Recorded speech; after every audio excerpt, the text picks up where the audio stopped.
채무가 얼마입니까? 자생한 원인이 뭡니까? 사실은 토토했는데요. 별풍선 쌌는데요. 아, 그러면 개인회생은 안 됩니다. 나 죽으라는 건가? 나는 아무 방법이 없는가?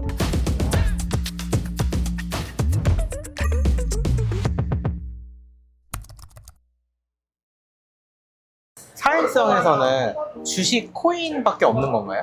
아, 실제로 사행성이라고 하면 우리 의뢰인분들이나 저나 마찬가지지만 주식이나 코인은 솔직히 말해서 별로 사행성이라고 생각하지도 않아.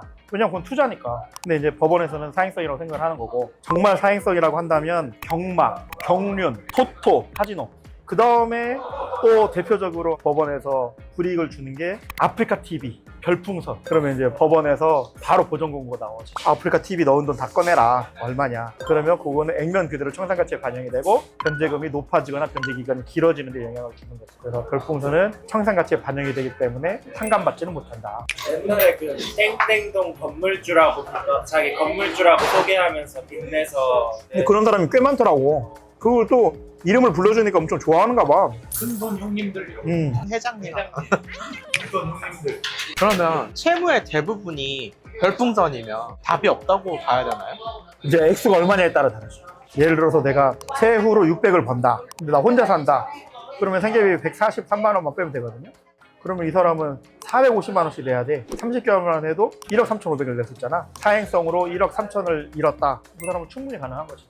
근데 이제 우리도 하다 보면 답이 없는 경우도 있기는 있지. 그러면 뭐 어떻게든 답을 찾아보려고 노력을 하는데 사실 좀 쉽진 않아요.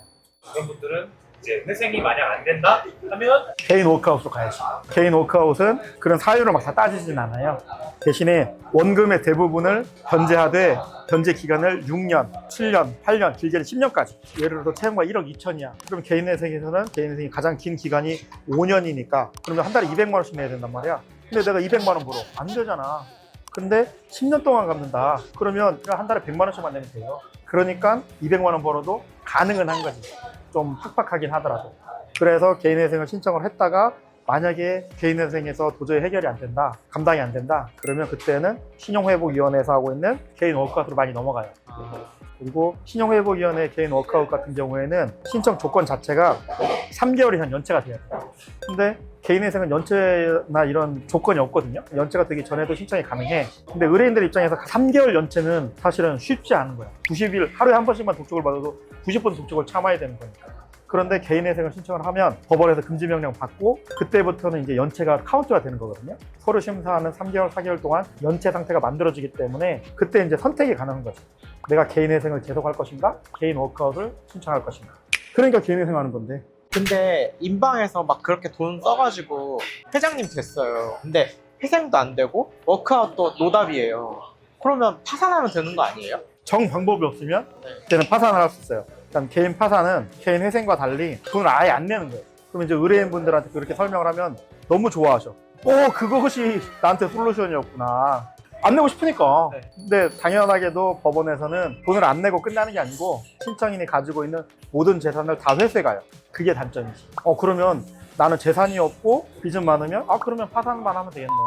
내가 지금 현재 재산이 없더라도 뭔가 불성실하게 사용한 거, 사행성 이런 거는 개인 파산을 신청해가지고 파산 선고를 받고 면책 받기 직전에, 그러니까 채무를 없애주기 전에 그 돈을 한 번에 납부하는 것을 전제로 파산 면책을 해줘요. 그러니까 파산이 그렇게 쉽지만은 않아. 근데 회생을 해도 재산이 있는 사람들이 있어요? 그럼 회생의 제일 장점이 재산을 유지할 수 있다는 게 제일 장점이에요. 예를 들면 내가 집이 있어, 차가 있어, 그걸 건들지는 않아요. 그냥 변제금만 잘 내면. 그러니까 개인회생 하는 건데. 파산하면 새로 태어나는 거죠. 맞아요. 완전히 내가 가지고 있는 채무와 재산을 다 터는 거예요. 재산도 제로, 채무도 제로. 어떻게 살아가요? 집도 없고 차도 없고 아무것도 없고. 그러니까 쉽지가 않다. 일반적으로 쉽지가 않다. 다만 이제 내가 살고 있는 집 보증금은 막 뺏어가거나 그러진 않지. 그런데 집 보증금이 뭐 만약에 높다. 그럼 뺏어가지. 그러니까 그냥 정말 최저 생활의 수준으로 생활할 수 있을 만큼만 남겨놓고 한다는. 파산되면 그냥 딱 내부 완전이다. 그 정도까지. 그런 정도까지는 아니에요. 그래서 업체권에는 파산도 많이 문의가 되게 늘어나는 것 같아요. 이제 아무래도 경기가 안 좋다 보니까.